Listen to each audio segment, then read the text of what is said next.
अहम खबर दें आपको, पंजाब का हत्या इज्जत का कानून लाहौर हाई कोर्ट में चैलेंज कर दिया गया। दरखास्त में मौक़िफ़ अपनाया गया कि हत्या इज्जत ऑर्डिनेंस और हत्या इज्जत एक्ट की मौजूदगी में नया कानून नहीं बन सकता। ये कानून मीडिया को कंट्रोल करने के लिए लाया गया है। मज़ीद तफसीलात जानेंगे डॉन न्यूज़ के नुमाइंदे राना बिलाल से। राना बिलाल, तफसीलात से आगाह कीजिएगा।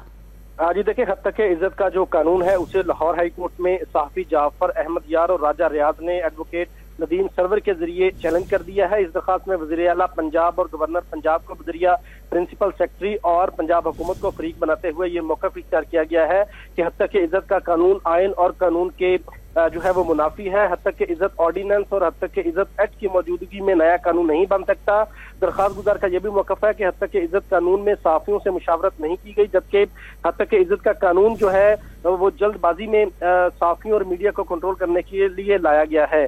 दरखास्त गुजार ने यह इस्तदा की है कि अदालत हत्या की इज्जत के कानून को कलअदम करार दे और इस दरखास्त के हतमी फैसले तक इस कानून पर अमल दरामद रोका जाए। तो ये दरखास्त जो है वो सैफी जाफर अहमद यार और राजा रियाज ने हमारे कानून नदीम सरवर के जरिए लाहौर हाई कोर्ट में दायर कर दी है, जिस पर पीर के रोज जो है समाअत का इम्कान है। ये हत्या इज्जत कानून मीडिया को कंट्रोल करने के लिए लाया गया। तफसीलात से आगाह कर रहे थे राना बिलाल, आपका शुक्रिया।